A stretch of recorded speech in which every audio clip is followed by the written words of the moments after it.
Welcome to A Date with Darkness podcast, where I will be discussing the impact of hurtful and abusive relationships and how to overcome them so that you can move through your pain and get to the kind of healthy relationships you want, need, and deserve. I'm Dr. Natalie Jones. I'm a licensed psychotherapist based in California.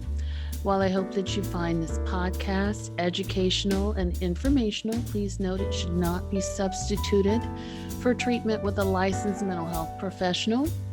Also, due to the nature of the podcast, some of the information presented on the show can be sensitive to some of my listeners, so please note that listener discretion is advised. Miss Thompson, hi. Oh, everyone, hi. Thanks for having me. All right. I'm so glad that you were able to come on to the show and we were able to connect over Instagram of all places. Yes, I'm really excited that we were able to connect, and I love your work and what you're doing, so I wanted to be able to contribute as well.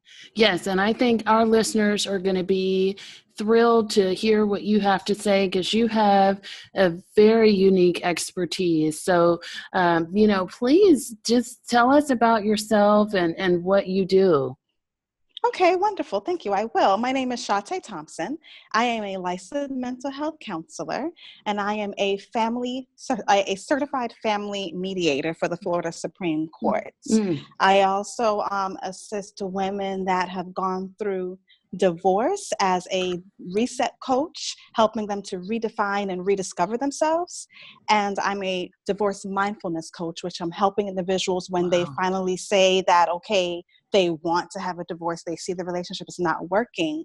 I help them to understand mentally and emotionally what that entails, what to expect, and how to transition through the process as smoothly as possible. Oh, wow. So you do a wide variety of stuff, and that sounds fascinating. And so for our listeners out there who may not know, what is a mediator?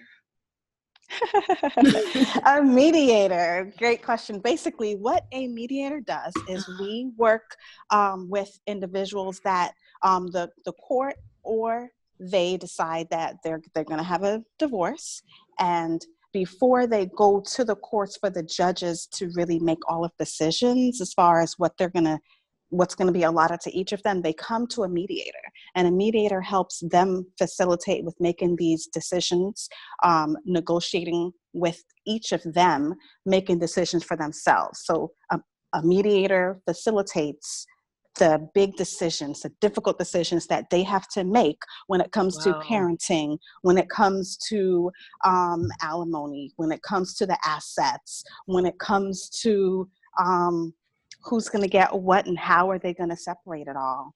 That sounds like a very, it sounds like a very complex job in which you have to deal with a lot of different dynamics. You have to deal with the court. You have to deal with both sides. And, on a good day, they might be amicable, but I imagine that you see people that are not amicable. And then you do the coaching.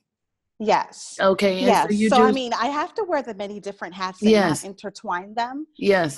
So as a mediator, I am facilitating, I am helping them negotiate through and making decisions, but I am not giving any type of advice as a therapist or as a coach. Okay. I'm letting them know that, okay, it's their decision. I go back and forth between them. The whole session is confidential. It's not something that comes out of that room at all. Okay. And then I type everything up for the courts, which they can use for divorce.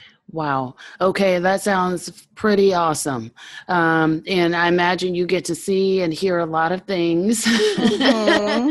Yes. You don't necessarily want to see and hear. And then you have to, I imagine too, that it might even be somewhat stressful for you because people don't want to give things up or let things go. Mm-hmm. They're not ready to let go yet. Right. Or communicate. So, Oh my goodness.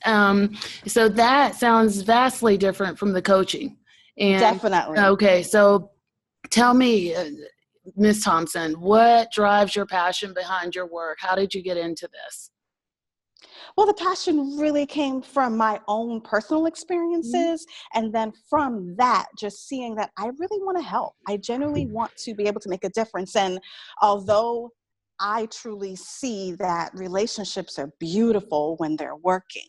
When we see that they're not working, we need to be able to have that beauty within ourselves, and be able to get by. So I want to be able to help people when they're going through it, Yeah. to get to a happy place within themselves, to get that peace, and to get life running smoothly again. So that's my passion, is just really helping individuals get back to a good place. That sounds awesome. And I imagine with the work that you do, you actually kind of see people transition from, haggling over items, maybe even children and pets and things like that, to actually starting over again and starting to develop a new identity.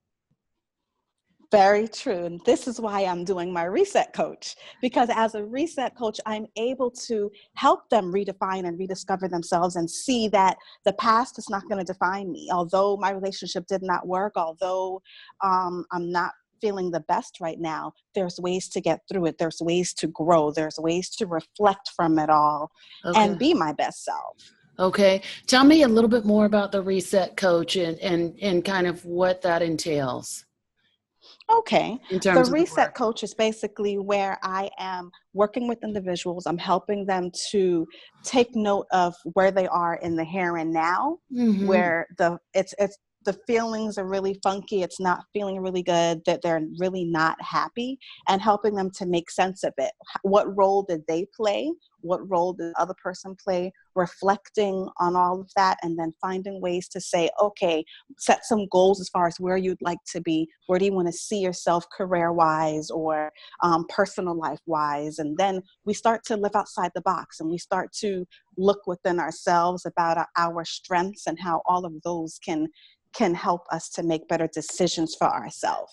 Awesome. Yeah, that sounds awesome. And then I imagine, as you're talking about it, is about letting go of the relationship, looking forward, Grieving, and grieving, letting go of that, and then perhaps starting on with new relationships and even right. navigating the leftover remaining ties that you may have, whether you have to share custody of children, whether you have to share financial responsibilities with this ex-partner of yours, and just how to effectively navigate that and move on to something new and the new version of you, right? Resetting. And You're absolutely correct. that sounds awesome. You also do work with children. Can you tell me a little bit about the work you do with children? Well, with children, the transition that children are experiencing from the divorce, and they are trying to make sense of it all, and many of them many times are blaming themselves for their parents' relationship not working. So it's helping children to adjust to this life transition, to do well in school, to be able to socialize.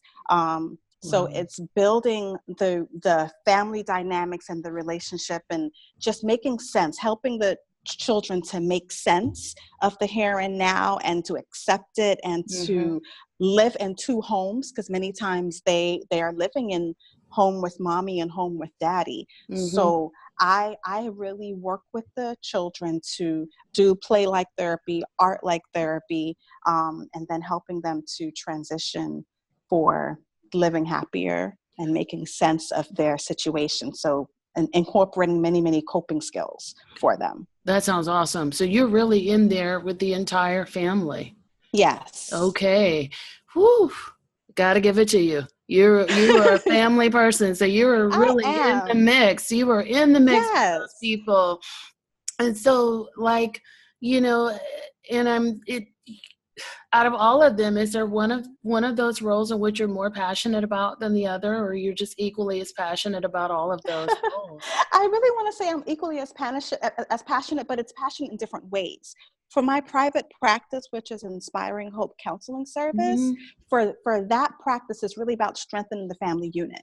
So I work with all avenues, like I just discussed, and I'm helping everyone to be able to live stronger and build relationships, no matter what that relationship looks like. It's still building in some type of way. For my coaching and speaking engagements, that is my baby because it's a part of brand new me. And that's a part of the life that I've lived. And I really want to be able to help individuals to get to their best selves. Mm-hmm. So what are some of the struggles? And we'll talk about that. I like that idea of brand new me and the reset coach. And I feel like a lot of people, well, there's a lot of my listeners and a lot of my clients are actually, one of their biggest struggles is going through the divorce and how to start over. And I hear, and I primarily work with women, and I hear primarily that, I don't want to date. I can't trust people again. I don't know how to pick up the pieces and move on. So what are some of the major difficulties that the people that you work with in your reset coaching, what do they come to you with? What are their struggles? The main struggles are really just trying to how am I going to navigate through this new life of mine?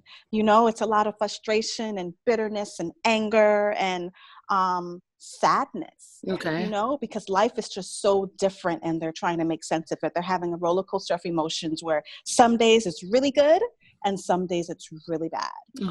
And the slightest things triggers them to sadness. So what I help them do is it's about being whole again. Right. And what do you find that they're angry or bitter about specifically?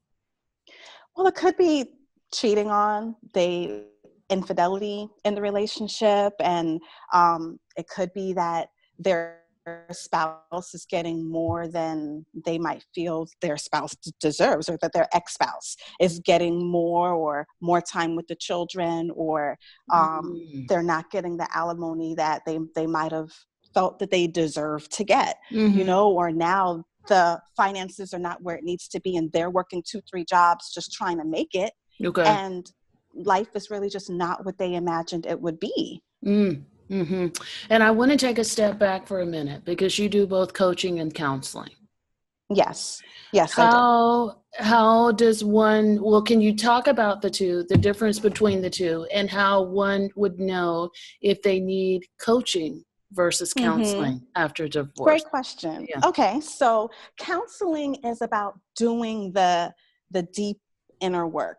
It's about really looking at oneself, seeing the roles that you played, finding ways to make sense of your feelings and emotions and better understanding all of that. And then from there, then you can move forward into, okay, how do I make it better? Learning coping skills for those deep stuff, making sense of it, and then growing from there. The coaching it's not as deep. It's with the here and now. It's about setting goals and learning how to move forward.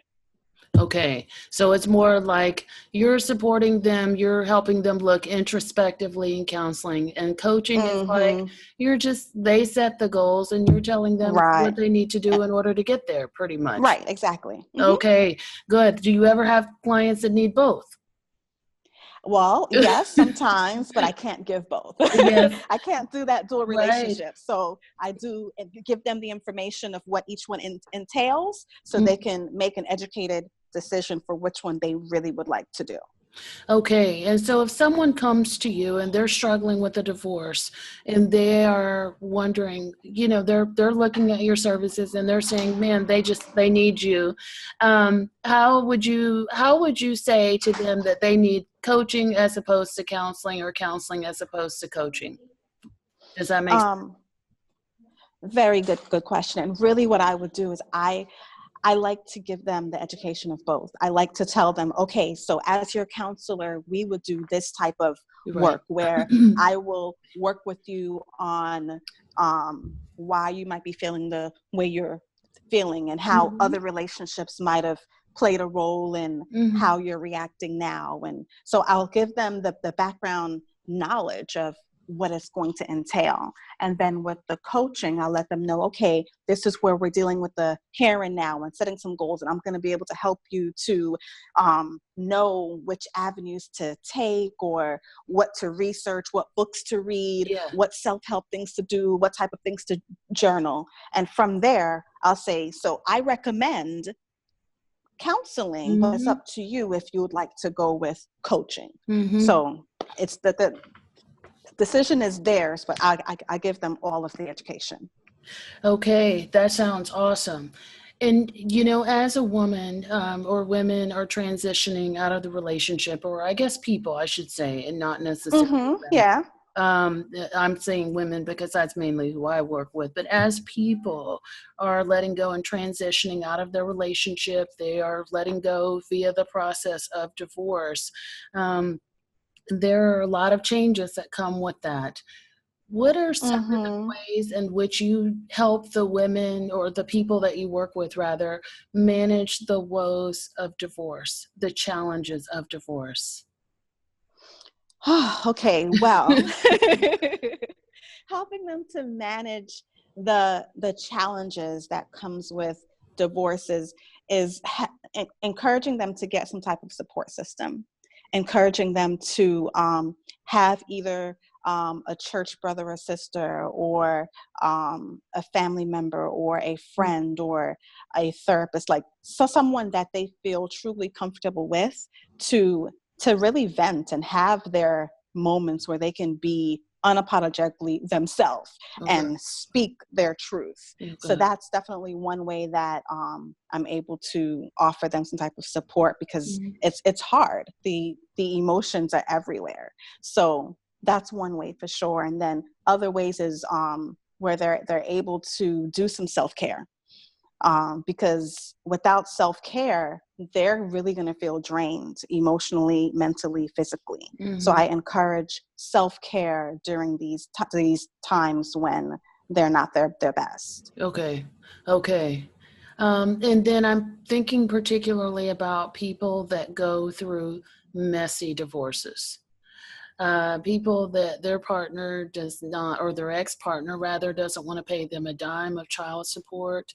They are wanting sole custody of the kids. There's no compromise, and things just get, for all intents, just out and out ugly. Yes, very Anything ugly. extra that you would recommend for those people that are going through that kind of bitter divorce? Well, when the divorce is extremely bitter, we have to remember that the only individual that we're able to control is ourselves, right? So it's about really having some type of lawyer, if they're able to afford a lawyer to help them through, making sure that they understand the grieving process, so they're able to grieve and really get in touch with what is upsetting them. And then there's really no big magic way to deal with the nastiness of the ex-spouse. So it's really about dealing with self, because you have no control over what the other person is doing. So do as much as you can to support yourself, have a lawyer, have some type of system in place that when you're really upset with the other spouse for everything that they're doing, that you have a woosah moment for yourself, that you're able to say, okay, what's my next step? What can I do to get around this? Having a legal team and a therapist to help you through. That sounds awesome. Yeah. So that definitely, get your own support, have your legal team, make sure all your ducks are in a row there, and just support yourself. And then the other piece of it too is, as you're going through a divorce, one of the things that changes, of course, is the family dynamics. Right? And that could be in-laws, that could be your own parents, that could be your children and things like that. How do you help people navigate how to communicate with their families about what's going on, the changes that are going to be taking place, and doing so in a way that maintains healthy boundaries? I love that question, because many individuals struggle with what is okay to say and what is not okay to say. So basically, I help individuals to feel validated within themselves, to remember that it's okay for you to discuss or not discuss whatever makes you comfortable. So if you're not ready to discuss the fact that you are divorced or what took place within the marriage, if that's something that someone's asking, then it's okay. You can set the tone to, this is not something that I'm ready to talk about. Yeah. And it's okay to do that. So I really empower them to feel validated within what are their comfort levels, and keeping that comfort zone with family and with friends. And I imagine that conversation is a little bit different with children that are involved in the mix, right? Definitely, yes, because for children now, they're still questioning, what role did I play?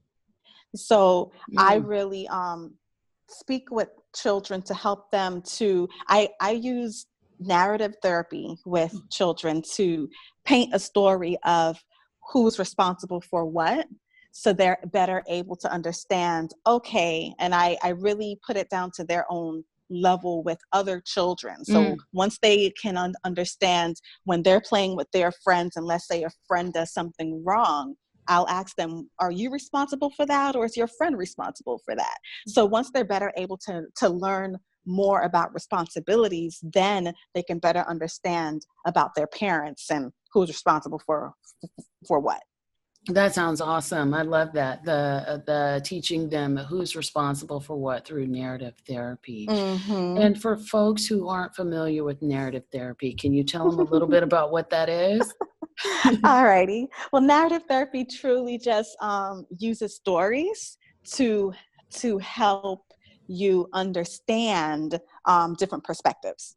So it's opening up that line of opening up that line of understanding with children, to where you tell a story, and then you're able to ask different questions, therapeutic type questions based on the story. So now they're able to understand a bit more on their own level. I love it. I love narrative therapy. I think that was a great explanation of it. And then, one of the other questions I wanted to ask you, especially about relationships, I'm a relationship fanatic. I love it. But as people are going through a divorce, right? And when we're going through a divorce, typically couples have mutual friends, right? Yes, they do. Mutual friends in which they go out with, mutual friends in which they're confidants and things like that. And mutual friends that also get caught up in the mix, right? Unfortunately, sometimes. Yes. What advice do you have for that? I mean, because I also feel like sometimes when people go through a divorce, and this is like a long-winded question, but I also You're okay. when people go through a divorce, especially if it's messy, friends get pulled in. Friends may act as like, I don't know, spies to like tell so-and-so what so-and-so is doing and who so-and-so is with, and that kind of thing. So how do we navigate that, both from the angle of the divorcee and as the friend who feels like they may be getting caught up? Oh, I love that question because it happens so often. So I guess it's kind of a twofold answer for you. It's about loyalty, and it's about understanding that person's perspective. So as the divorcee, you can set some boundaries. You can let that friend know, listen, when I do not want you to discuss anything that deals with me, with my ex, or with anyone, it's our friendship. So please don't discuss what I'm doing, my successes, my failures, whatever is going on with me. Let's keep that here, and please don't discuss it anywhere else. And please don't share with me what's happening with my ex. Yeah. Keeping that boundary there, because when you're constantly hearing about the ex, or you're constantly being involved in all of that, it makes healing that much harder. Right. So you can set that boundary to where the friend is not discussing you or the ex with you. So that's the first part. And then the second part, which I said first, was loyalty, is if you see that respect is not being done, then it's about severing ties, because you see that friend is not loyal to you, and that's not your friend per se, if they're not able to be a true friend to you. So it's reflecting and setting some boundaries, some standards. And if those cannot be kept, then it kind of shows you who that person really is and what you're going to need to do within that friendship. Right. And I imagine that with some of the people that you work with that are going through the divorce, they are still very conflicted, right? They've got these friends, they've got family, they may be, remembering old memories, because sometimes absence makes the heart grow fonder and so forth. Yes. And I imagine that people are not necessarily ready to always leave the relationship. Very true. Even Very though true. it may not be the healthiest for them. What do you do with folks that are in that kind of a struggle? Okay, well, if either in coaching or in counseling, when that happens, I support them. Okay, so what that looks like is if they're not sick and tired of being sick and tired yet, then they're really still hopeful and they are wanting something to get better. So I recommend the book Love Dare to them. Oh. And Love Dare really talks about, okay, looking at self and what role do I play? And let's try and be much more positive within the relationship. So then from there, they're able to give.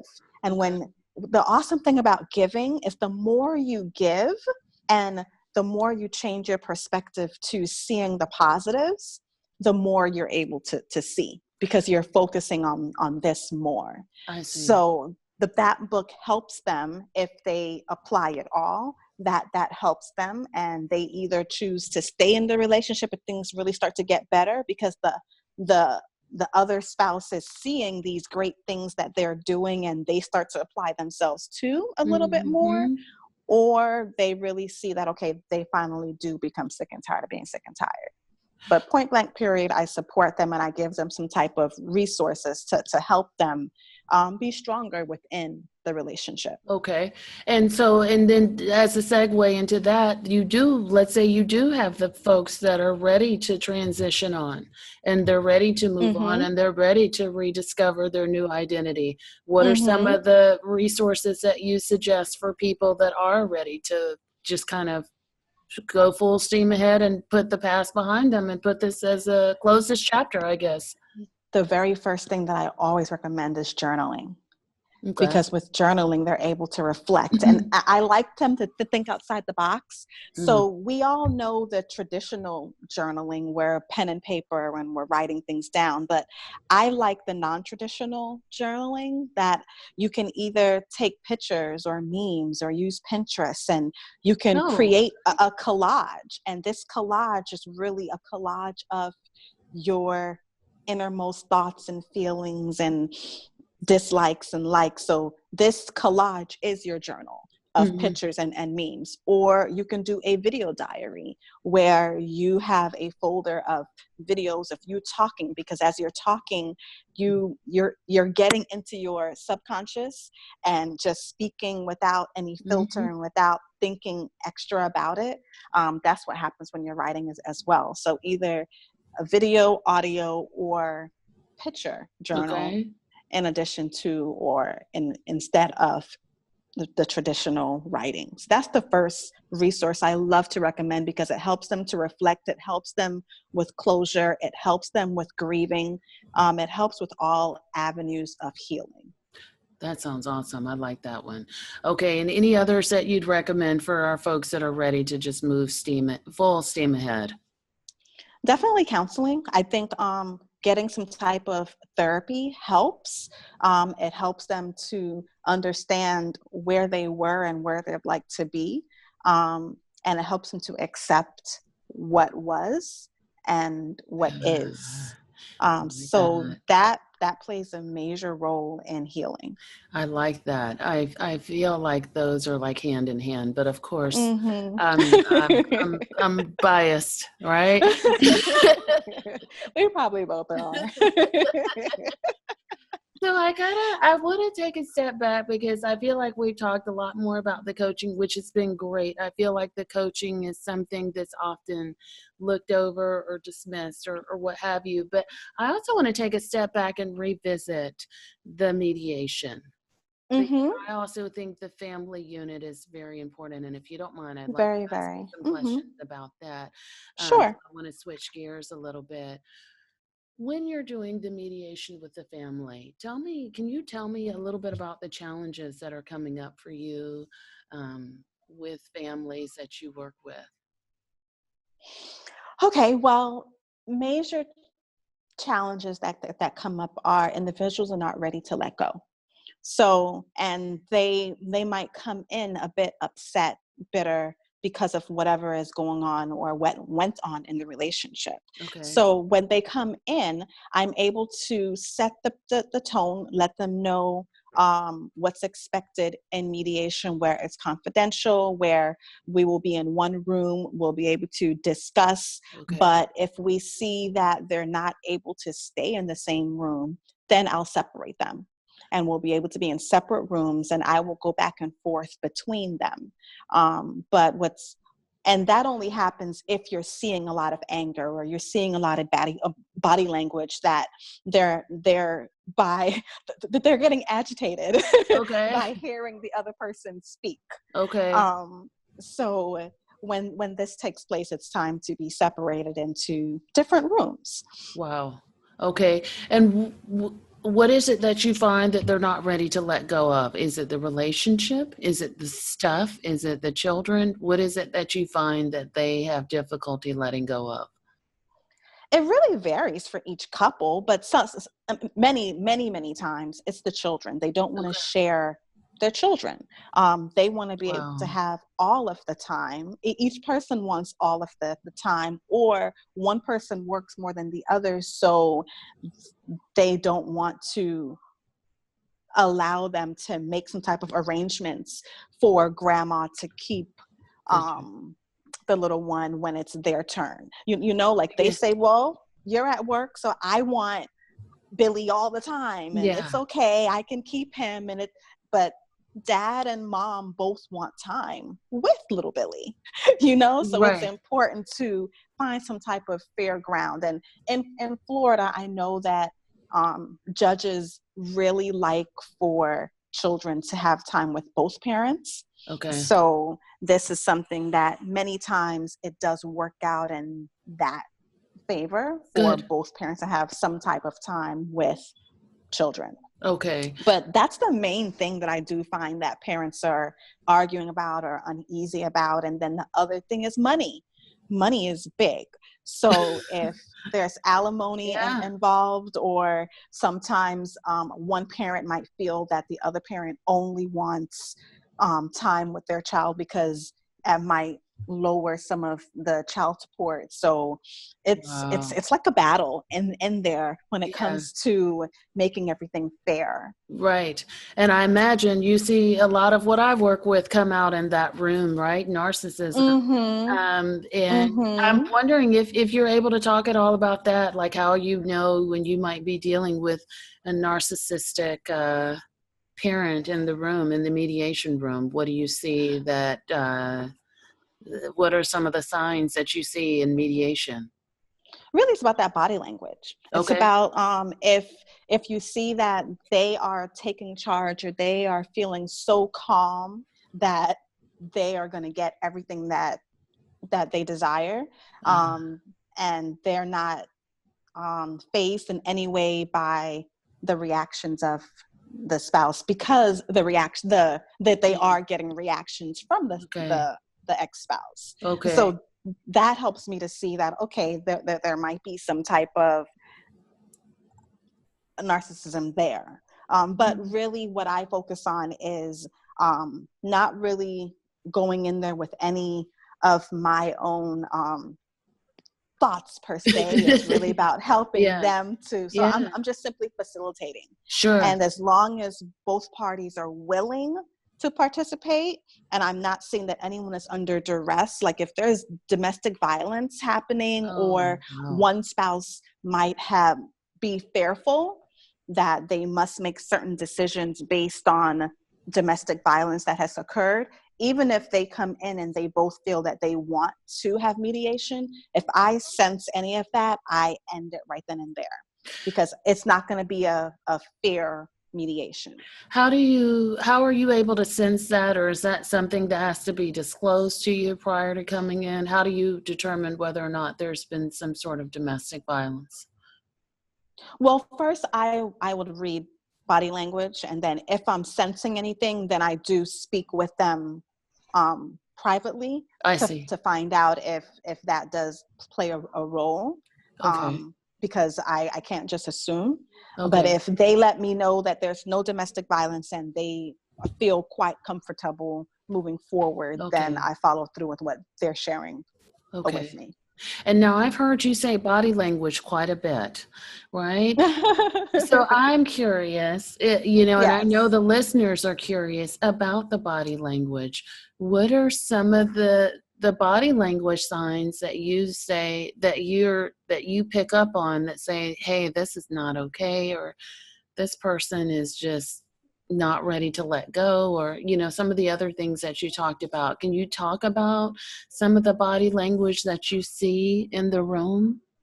Definitely. The body language that concerns me is when there's domestic violence. So Yes. this one, if I'm seeing that eye contact, that they're not able to hold eye contact with me, or anytime the ex-spouse is speaking, they quickly look away or look down, or there might be a lot of fidgeting because that shows like anxiety. Mm-hmm. So they might fidget a lot, not hold eye contact, speak softly when the other person's in the room, because many times I meet with them separately first to introduce myself. Mm-hmm. So I'll get a feel for how they carry themselves by themselves, Okay. right? So then once they're in the room together, I'm observing how are they reacting to the other person and to myself. That's awesome. That's awesome. And then you also mentioned that you had some body language when people are not ready to let go. What are Yes. some of the body language that you see there? Well, when they're not ready to let go, it's a lot of anger Okay. that's coming out. So you'll hear it in their tone. You'll see it kind of with their eyes and with the tenseness in their face, or their Okay. hands, like how they're holding their body position in their seats. But even not being ready to let go, that's not going to hinder mediation. It's Okay. really just, it might slow it down a bit, and it's okay in mediation that we're able to mediate on some topics, and other topics have to go to court. I So see. it's up to them as a couple, or as parties within mediation, as far as if they're going to mediate everything and I'm going to type everything up, give it to them, and they're Okay. able to go to the court with that, or if parts of it the judge is going to make a final say on. Great. And so how do people that are going through mediation come to you? Are they referred via the court? Do they self-refer? How does that work? Both, actually. Sometimes I get referrals from other counselors that they know that this is the next step for the couple, so Mm-hmm. they will give them my information. Couples might find me on the internet and contact me. Lawyers know that I'm a mediator, so they also refer to me too. That sounds amazing. And so I've heard a lot about the body language, a lot about what people fight over. I want to hear a little bit more about the actual process. Can you walk me through the actual mediation process? I know you said that you kind of go through and you introduce yourself and then you do Mm-hmm. the thing. Can you talk a little bit more about the actual process in the room of mediation? Okay. The actual process is basically where we are in one room. We come together. I introduce myself again. I let them know that everything that we discuss is confidential, and it's not something that can be recorded, and it's not something that they can discuss outside of mediation afterwards. I Mm-hmm. let them know that we can do it together, and if they choose, we can do it separately, or if I see the need, then we will do it separately. I then will ask them, okay, what are some of the things that are first and foremost for you. That's very important that you really would like us to cover. So some of them might talk about assets that they want, or some of them might say, I want such and such time with the kids and all of that. So once I get that out the door, so I know that their first concerns. Okay. Once that is done, then I will say, okay, now let's just pretend that they're in separate rooms. Yeah. Okay. So what's going to happen is I'm going to go to person A and say, okay, when it comes to the children, what time is comfortable for you? If they say, I want them 3 days a week and every other weekend, I say, okay, this is what you desire. When it comes to the cars or the homes, so I go down the list of their desires. Okay. And then I'll go to the next room and speak to that spouse and say, okay, well, and then I'll find out from them, what things are you okay with me sharing? What are you not okay with me sharing? Yeah. So that way, because when we're there, they might give me some information that they're not comfy with the other person knowing that they said this right to me. So I make that plain that, okay, I'm only sharing what you're okay with me sharing. Okay. So once I go to the next room to person B now, I'll say, okay, well, person A wants 3 days with the children and every other a weekend. Are you okay with that? Or do you want something different? Right. So they might say, no, I want 5 days and I want every other weekend. So then I'll say, okay, so let's try and come between somehow. How about we do 4 days on, 3 days off? So every other. So if they agree to that, because now I'm just facilitating negotiating, right. Using conflict resolution to make sure that we're on the same page. Okay. So if they agree to that, then I'll go to the next room and say, okay, well, person B agreed to 4 days and then 3 days on and off each week. How do you feel about that?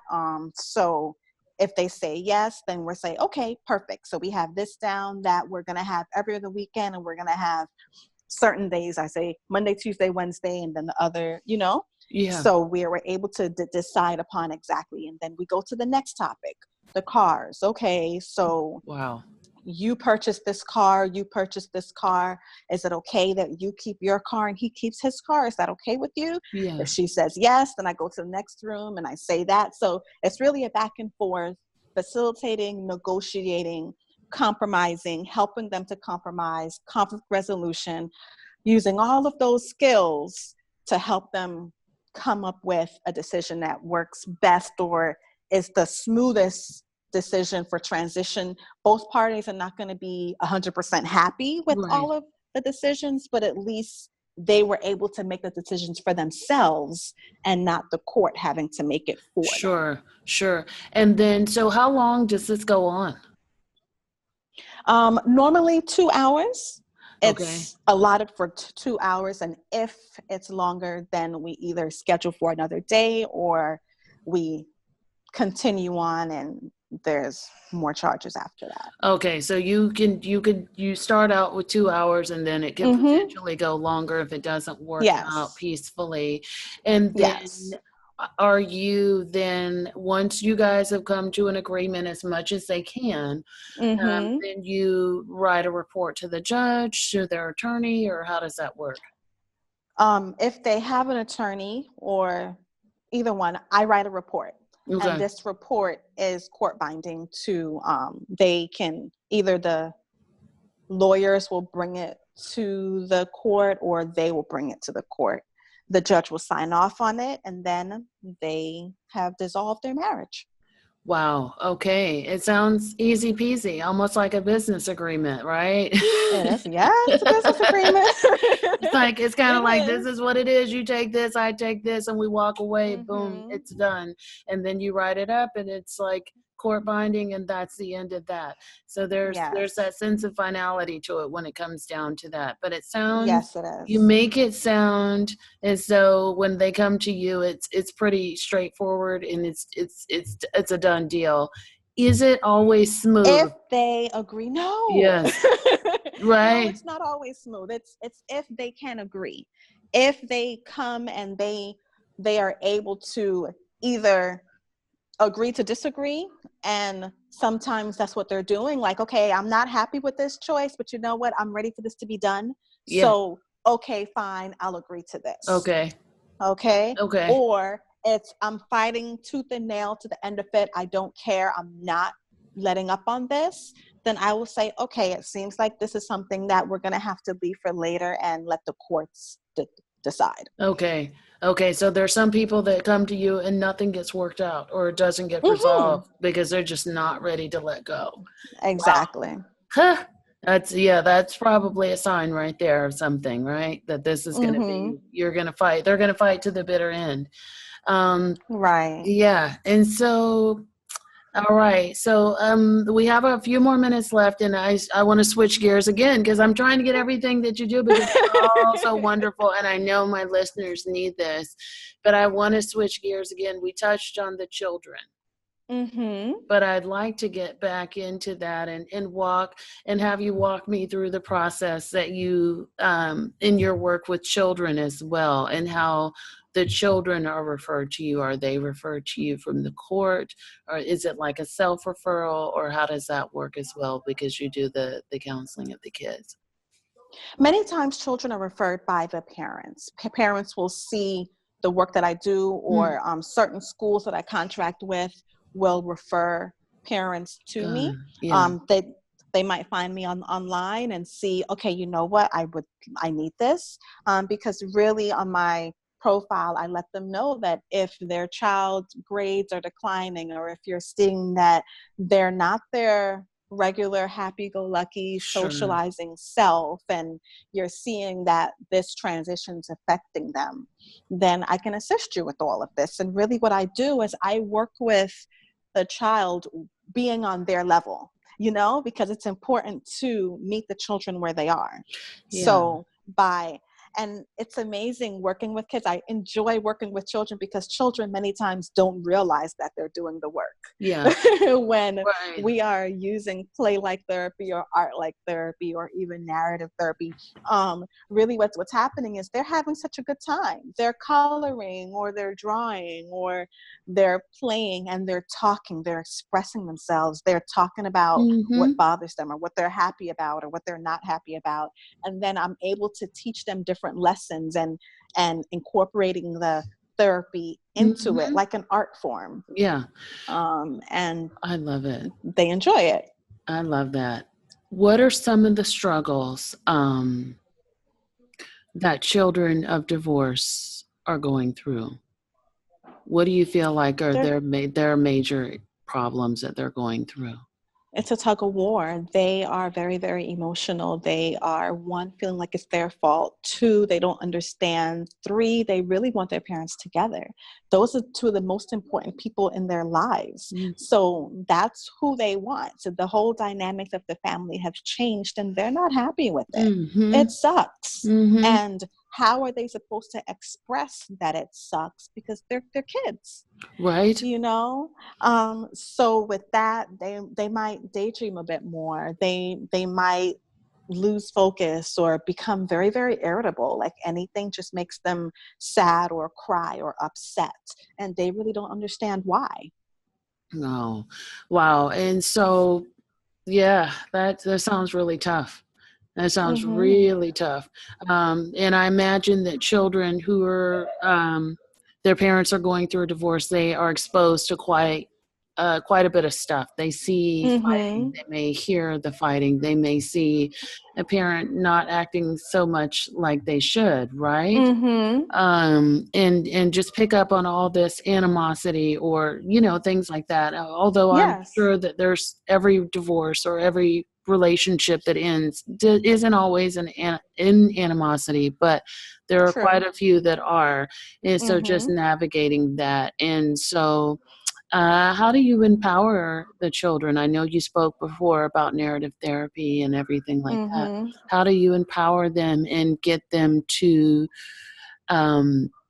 reconnect both with their inner child, right? And also with their parents who are going through this kind of thing? Well, I like to bring the family in because it's important, because they're kids. So Yeah. it's important for us to allow them to be kids.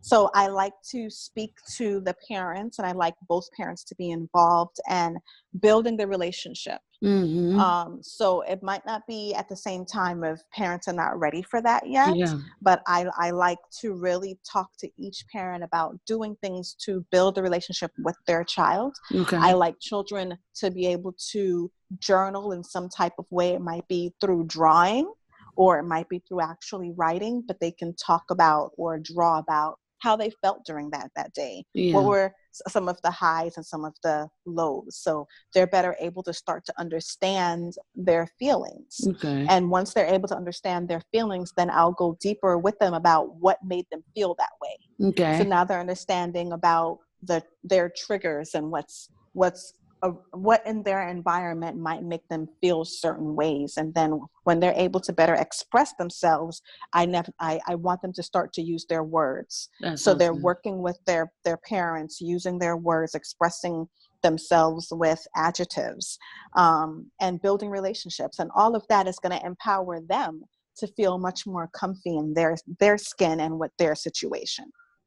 That sounds awesome. Okay, so I want us to, unfortunately, we have to stop soon. We're almost out of time. All that good stuff, all those golden nuggets for our listeners out there. We've talked about quite a bit, from the coaching to the mediation to working Mm-hmm. with the children, and so on and so forth. Mm-hmm. Any resources that you can recommend for the audience out there?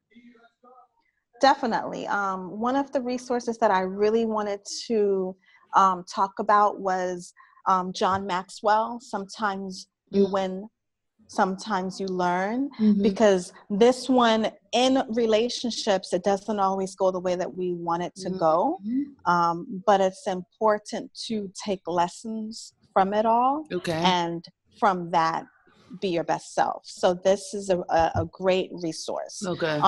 Also, love languages, Ah. Gary Chapman, Mm-hmm. because when you're able, like, even though you're not in the relationship with that spouse or ex-spouse anymore, it's important to understand your child's love language. Okay. It's important to understand your own love language. So when you're having other relationships, or even relationships with your family and friends,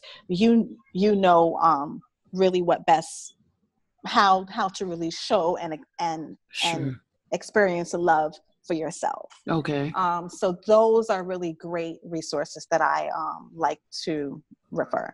I like that. Anything for the kiddos? For the kids, it's no, I don't have a resource per se for the kids, because I really work with the parents to help the kids. Okay. So by working with parents, building relationships, it's helping kids to be empowered Yeah. as well. Wow. Okay. That sounds great. So I'm really impressed with everything that you're doing. And I know that the listeners are going to be super duper impressed and want to I really enjoyed it. they're going to want to find out more about you, and maybe connect with you. So tell people how they can reach you and where they can find you. Okay, great. Definitely. I'll do that. You can contact me, ChauteThompson.com. Mm-hmm. I also have a subscription box that's coming out in April for divorcees and for parents. Whoa. So if you'd like more information about that, you can contact me at ChauteThompson.com. Okay. For counseling, you can contact me at Okay. InspireHopeHealthHealing.com. So, and that's Inspire Hope Health Healing. You can find me on Instagram, Chaute Thompson. And then for divorcees that are ready to redefine and rediscover themselves, I have a Facebook community called Brand New Me, Phenomenally You. Oh, wow. I love it. I do have to know, though, before you go, what is the deal with Okay. the subscription box? Tell us about the subscription box. You can't The leave us hanging subscription like box that. is, it's great resources. It's going to be resources. It could be articles, videos, worksheets, book references, referrals, all of these. It's resources in a box that's going to help you to be able to get exactly what you need when you're feeling down and out, or when you're feeling as a parent, what do I do next? How do I really help my child? As a divorcee, how do I grow and heal. So it's going to be articles about the grieving process, and it's going to be articles about becoming your best self, and about forgiving, and about so the subscription box is really just a box of resources. It's a virtual box, and then eventually it's going to be an actual box that's mailed to you. Okay. So whichever one works best for you, you're going to have access to it. And it's great stuff to help you. I love it. Along the line. Yeah, that sounds awesome. I love it. I'm excited to see the good things that you're doing. And I will make sure and put all your information in the show notes so people can have it. So I thank you appreciate so that. much. Yeah. Thank you for having me. I really enjoyed it. I can't wait to see. And then for our listeners, that come on over to the Facebook group, you have agreed to do a Facebook Live, right? Where our listeners can ask the expert. So yeah, we're going to have that up. I can't wait to see. So, all right, we'll be talking soon. So thank you so much again. Thank you. You take care. You too.